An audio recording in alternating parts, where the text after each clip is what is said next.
통상 민형사상 어떠한 이의도 제기하지 않는다는 이른바 부재소 합의서를 써주면 이후엔 원칙적으로 손해배상을 받아낼 수 없습니다. 불륜관계였던 남성의 협박과 강요에 못 이겨 자포자기 심정으로 이 부재소 합의서를 써줬습니다. 그런데 너무 억울합니다. 어떻게 해야 할까요? 법률구조공단 사용설명서, 오늘은 부재소 합의 무효 얘기입니다. 대전에서 벌어진 일입니다. 남편이 있는 A씨가 김모 씨와 불륜관계에 빠졌다고 합니다. 뒤늦게 정신을 차린 A씨는 관계를 끊기로 하고 김 씨의 연락을 받지 않고 만남을 거부했습니다. 그러자 김 씨는 A씨의 나체 사진 등을 가지고 있는 점을 이용해 계속 만날 것을 요구했지만 A씨는 계속 거부했고 김 씨는 급기야 A씨와 나눈 불륜 문자와 나체 사진 등을 A씨의 남편에게까지 수개월에 걸쳐 반복적으로 전송했습니다. 단순히 사진만 보낸 게 아니라 네 마누라 잘 지내지 등 공포심이나 불안감을 유발하는 협박 문헌도 지속적으로 보냈다고 합니다. 결국 김 씨는 성폭력 처벌법 등 위반 혐의로 2016년 4월 기소됐습니다.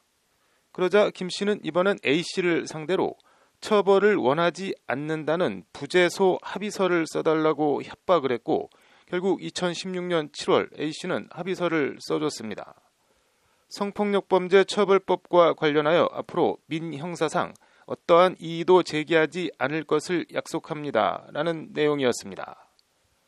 자포자기 상태에서 합의서를 써주긴 써줬지만 억울한 생각에 A씨는 법률구조공단을 찾았고 공단은 가해자에게 접근금지 가처분 신청 및 불법 행위에 의한 손해배상 3천만 원을 청구하는 소송을 냈습니다.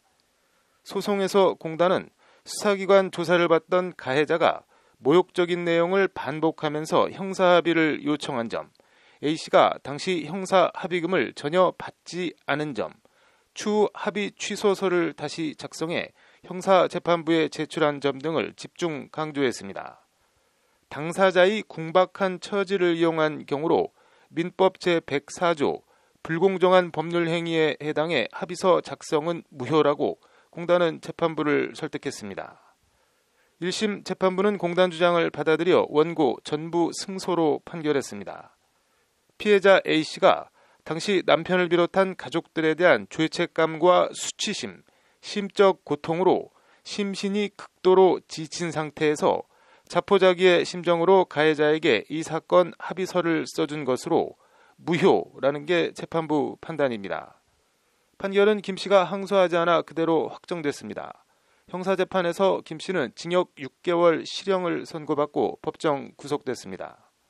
소송을 수행한 공단 김용석 변호사는 가해자와 형사 합의를 할 때는 힘들다고 포기하거나 대충 분위기에 휩쓸리면 절대 안 되고 합의서 내용에 주의를 기울여야 한다고 조언했습니다. 가해자 김 씨는 불륜을 떠나 참 사람이 덜 된 안 좋은 사람인 것 같습니다. 잘못 내딘 걸음은 되돌리기 어렵고 후회는 아무리 빨라도 늦습니다. 법률구조공단 사용설명서였습니다.